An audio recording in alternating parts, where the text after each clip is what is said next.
Right breaking చూస్తున్నాం. Cabinet మంత్రులపై CM Chandrababu serious అయ్యారు. Cabinet అజెండాతో సహా ప్రభుత్వంలోని కీలక సమాచారం ఎలా లీక్ అవుతోందని ప్రశ్నించారు సీఎం.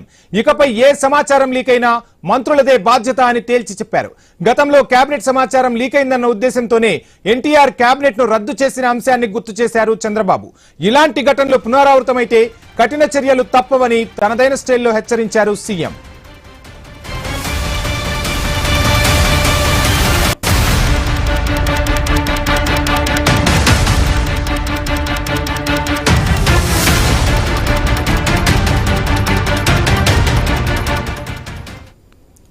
రైట్, ఇక కేబినెట్ మంత్రులపై సీఎం చంద్రబాబు సీరియస్ అయ్యారు. కేబినెట్ అజెండాతో సహా ప్రభుత్వంలోని కీలక సమాచారం ఎలా లీక్ అవుతోందని ప్రశ్నించారు.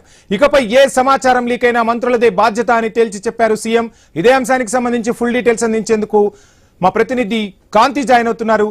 కాంతి, గుడ్ ఆఫ్టర్నూన్. మొత్తంగా చూస్తున్నాం కేబినెట్ సమావేశంలో సీఎం చంద్రబాబు మంత్రులపై సీరియస్ అయినట్టుగా తెలుస్తుంది.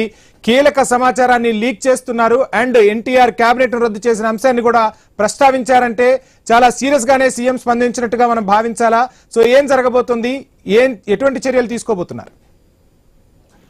వంశీ, సమాచారం లీక్ అవడంపై మంత్రులకు సీఎం చంద్రబాబు నాయుడు క్లాస్ తీసుకున్నట్లుగా తెలుస్తోంది. కేబినెట్ ఎజెండాతో సహా ప్రభుత్వంలోని కీలక సమాచారం ఎలా లీక్ అవుతుందంటూ మంత్రులను ప్రశ్నించారు సీఎం చంద్రబాబు నాయుడు. కేబినెట్ కి ముందుగానే ఎజెండా లీక్ అయితే బాధ్యత వహించాల్సి వస్తుందని కూడా సీఎం హెచ్చరించినట్లుగా తెలుస్తోంది. అయితే కేబినెట్ కి సంబంధించినటువంటి ఎజెండాతో పాటు ప్రభుత్వంలో కొన్ని కీలక సమాచారం ఉంటుందో ఆ కీలక సమాచారాన్ని కూడా మంత్రుల ద్వారానే బయటకు వెళ్తున్నట్లుగా సీఎం వారిని హెచ్చరించినట్లుగా తెలుస్తా ఉంది. గతంలో ఈ సమాచారం లీక్ అయిందన్న ఉద్దేశంతోనే ఎన్టీఆర్ కేబినెట్ ని రద్దు చేసిన అంశాన్ని కూడా మంత్రులకు సీఎం చంద్రబాబు నాయుడు గుర్తు చేశారు. మరోసారి పునరావృతం అయితే కఠిన చర్యలు తప్పవని కూడా హెచ్చరించినట్లుగా తెలుస్తా ఉంది. వంశీ,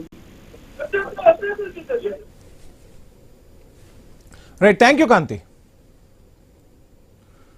రైట్, ఇక ఆంధ్రప్రదేశ్ కేబినెట్ సమావేశంలో పలు కీలక నిర్ణయాలకు ఆమోదముద్ర వేశారు. రాజధాని అమరావతి చట్టం ఆమోదంపై ప్రధాని మోదీ కేంద్ర ప్రభుత్వానికి ధన్యవాదాలు తెలిపారు. ఎస్ఐపిబి సమావేశంలోని నిర్ణయాలు సహా పలు కీలక అంశాలకు ఆమోదం తెలిపింది కేబినెట్. ఏపీలో జోనల్ వ్యవస్థకు సంబంధించి చర్చించారు. 60కి పైగా ఎజెండా అంశాలకు కేబినెట్ ఆమోదముద్ర వేసింది.